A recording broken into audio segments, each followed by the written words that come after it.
walaupun sama-sama waitress atau pelayan, tapi untuk pelayanan di sebuah food court ataupun di bar hotel itu dua hal yang berbeda.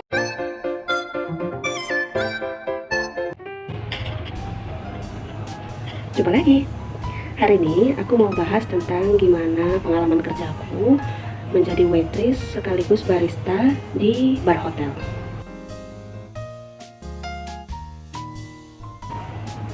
Untuk yang sebelumnya, kan kita udah bahas tentang menjadi waitress di food court. Itu mungkin mirip-mirip ya dengan yang di cafe ataupun di rumah makan. Jadi kan kesimpulannya kemarin, yang diperlukan untuk menjadi waitress di food court, cafe atau rumah makan itu kecepatan. Kecepatan untuk pengantaran makanan atau minuman, juga cepat tanggap tentang apa-apa yang diperlukan oleh pelanggan atau tamu.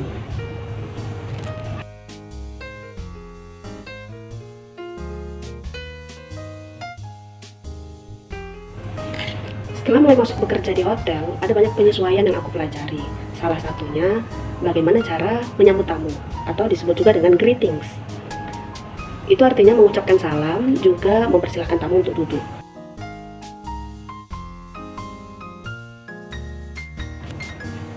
Setelah greetings, kita bisa langsung tanyakan, ini sudah ada reservasi atau belum.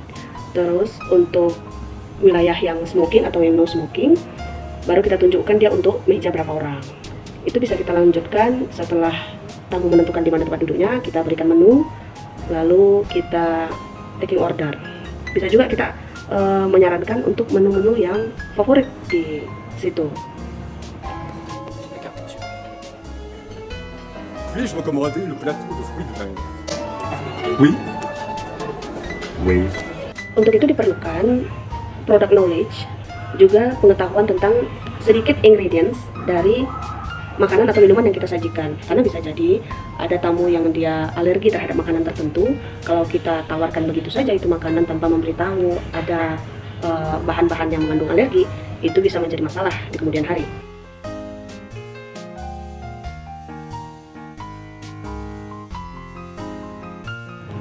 Setelah makanan dipesan, lalu disajikan, lalu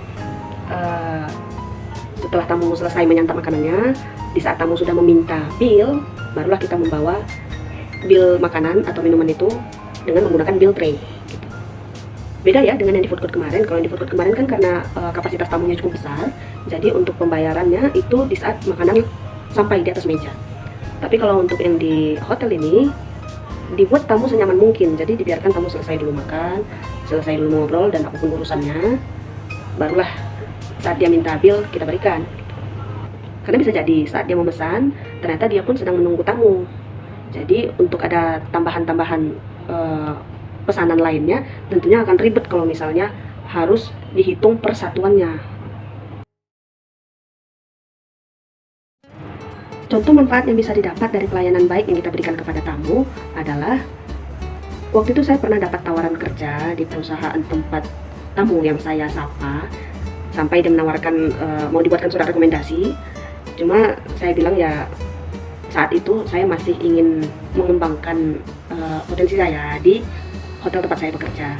Saya menolak tawarannya dengan halus, dan akhirnya ya nggak dari tawaran kerja, ya dapat dari uang kembalian atau uang tip yang diberikan gitu. Terus ada juga tamu-tamu reguler yang sering disapa, sering kita ramah sama dia. Bisa jadi di saat momen-momen lebaran atau bulan Ramadan dia ada datang, itu biasanya tanpa diminta ya. Dia langsung manggil, kayak contohnya gini, kamu di sini ada berapa orang? Satu shift. Oh, saya hari ini bertiga pak. Gitu. Ah, yaudah ini bagi-bagi ya, kata dia. Ya kan itu rezeki ya. Kita sebagai waitress senang, terus barista yang lagi in charge waktu itu juga senang gitu kan. Itu kan salah satu keuntungan yang sebenarnya nggak perlu kita terlalu mengharapkan, tapi itu bonus. Itu kan salah satu keuntungan atau salah satu bonus gitu yang bisa kita dapat dari kebaikan yang kita tebar. Selain kita bisa dinilai baik pekerjaannya, kita juga bisa mendapatkan koneksi di situ. Waktu itu juga hotel tempatku bekerja itu hotel langganannya para artis ya. Kalau misalnya lagi kunjungan ke Medan, lagi ada acara di Medan, itu biasanya artis-artisnya menginap di hotel tempatku bekerja. Jadi di situ ada keuntungan di mana aku bisa berfoto di saat jam kerja, ya curi-curi waktu ya, berfoto dengan para artis, namun dengan cara yang setidaknya tidak mengganggu mereka. Kita harus tanya dulu kondisinya mereka bersedia atau tidak. Kalau misalnya tidak, ya sudah gitu, kita jangan mengganggu. Terus kalau mereka sedang makan atau sedang bersama keluarga, ya kalau bisa jangan diganggu dulu, beri mereka privasi. Karena kan kalau kita mengganggu, nanti mereka komplain, lalu kita bisa ditegur dengan atasan, kan itu bahaya. Di samping itu juga ada tamu-tamu dari kalangan politikus ya, maksudnya kayak orang-orang ormas atau orang-orang yang sedang ada acara munas partai gitu misalnya. Itu kalau sudah selesai acaranya di ruangan, biasanya dia turun ke bawah ke bar untuk pesan minuman atau sekedar duduk. Karena kan bar kami kebetulan letaknya di lobi gitu. Ini yang agak kurang menyenangkan, karena di saat mereka turun ke bawah, duduk di tempat kami harusnya menawarkan minuman, tapi mereka tidak memesan minuman karena sedang ada acara di atas. Pada akhirnya kami kan dipaksa gitu untuk menawarkan sama tamu. Setidaknya mereka di satu meja itu ada memesan satu makanan atau minuman gitu. Kalau mereka tidak memesan, ya diarahkan mereka untuk duduk di lobi saja, jangan di bar gitu. Karena kan barnya ini kebetulan dia terbuka. Mungkin ada beberapa tamu yang dia tidak bisa membedakannya kalau itu udah masuk wilayah bar. Jadi diarahkan dengan baik, bukan mengusir ya, cuma kita mengarahkan supaya bar kita itu bisa tetap tersedia untuk tamu lain yang memang mau menikmati makanan atau minuman gitu. Biasanya itu kalau yang masuk shift pagi yang sering kena. Tapi kalau untuk yang shift malam itu biasanya hal yang tidak menyenangkannya seperti saat reservasi.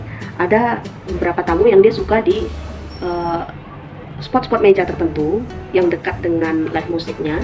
Tapi ya kita mau menduluankan, kita kan memasang papan reservasi itu pada siapa yang memesan pertama. Cuma kadang kan ada tamu-tamu reguler yang memaksa, ya kalau bisa bapak itu digeser aja gitu, saya aja di situ. Itu sebenarnya kan bikin ribet ya, kita mau menuruti bapak yang tamu reguler ini tapi dia bukan pemesan yang pertama. Itu sebenarnya jadi kayak perang batin juga ya, kesannya kayak kita tuh kan berbohong jadinya. Atau kalau kita pun menjelaskan yang sebenarnya ke bapak yang tamu reguler tadi, ya mungkin dia akan tersinggung atau dia ngerasa kayak kok aku kurang diprioritaskan gitu. Itulah bumbu-bumbunya. Aku pernah kena masalah waktu itu, masih baru pertama masuk ya. Karena kan yang aku tahu satu bill itu biasanya untuk satu meja. Rupanya malam itu rame. Jadi dalam satu meja itu ternyata ada 2 kelompok. Dan aku nggak tahu, kusatukan pesanan minuman yang 2 orang ini dengan yang 5 orang. Aku kira mereka berteman. Karena kan mereka duduk di satu meja dan satu sofa yang sama gitu. Ternyata yang 2 orang ini dia cuma datang untuk nikmatin live musiknya dan memesan minuman aja gitu. Akhirnya setelah aku pulang, waitress pulang, kan barista itu masih tetap standby sampai jam 12. Atau mungkin kalau ada tamu yang minta ditambah waktunya itu bisa sampai jam 1. Rupanya pas penghitungan bill, dia marah. Loh, minuman ini punya siapa? Itu bukan teman-teman aku. Kenapa harus aku ikut bayar gitu. Jadi kayak besok paginya baru aku ditegur. Lain kali kalau misalnya ada seperti ini, kondisi rame, harus benar-benar dijelaskan gitu. Apakah bapak ini termasuk dalam kelompok yang ini atau tidak? Kalau memang iya, mau split bill atau disatukan aja gitu. Kita juga harus konfirmasi ke kelompok yang katanya misalnya dia mau digabung ya. Kita harus konfirmasi, karena kalau enggak nanti bisa aja kan yang bapak ini dia nggak mengakui, toh itu bukan temanku, kenapa dimasuk-masukkan gitu aja gitu. Nah itu harus jelas di awalnya. Satu lagi yang harus diingat, kalau udah bekerja bagian pelayanan, jangan sekali-kali mengatakan kata tidak tahu. Karena setiap customer yang datang, termasuk pelayanan di bagian hotel atau sebagai waitress, setiap tamu yang datang itu pasti butuh informasi. Dan informasi itu dia ingin didapatkan dari siapa saja yang dia temui. Tidak harus dengan security, tidak harus dengan resepsionis. Siapa aja yang dia temui, dia pasti bakal bertanya. Jadi kalaupun kamu sebagai waitress nanti ditanya oleh customer, jika tidak tahu jawabannya, maka kita harus mengarahkan kepada siapa yang tahu. Tidak bisa kita hanya sekedar bilang, oh tidak tahu bu, bukan bagian saya. Itu nggak boleh ya, nggak boleh. Ada banyak hal yang aku pelajari selama bekerja di sana, seperti tentang table manner, terus tentang bagaimana phone courtesy, maksudnya cara menjawab telepon, terus bagaimana cara public speaking, maksudnya bagaimana cara menginformasikan kepada tamu, ataupun bagaimana cara taking order. bagaimana cara marketing.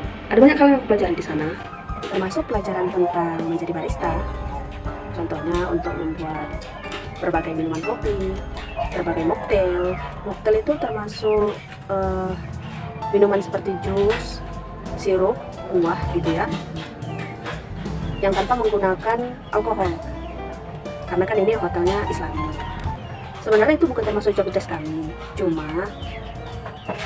karena terkadang saat baristanya sedang repot, kekurangan orang untuk di bagian menyediakan minuman, yang kami mau nggak mau harus dilatih untuk bisa.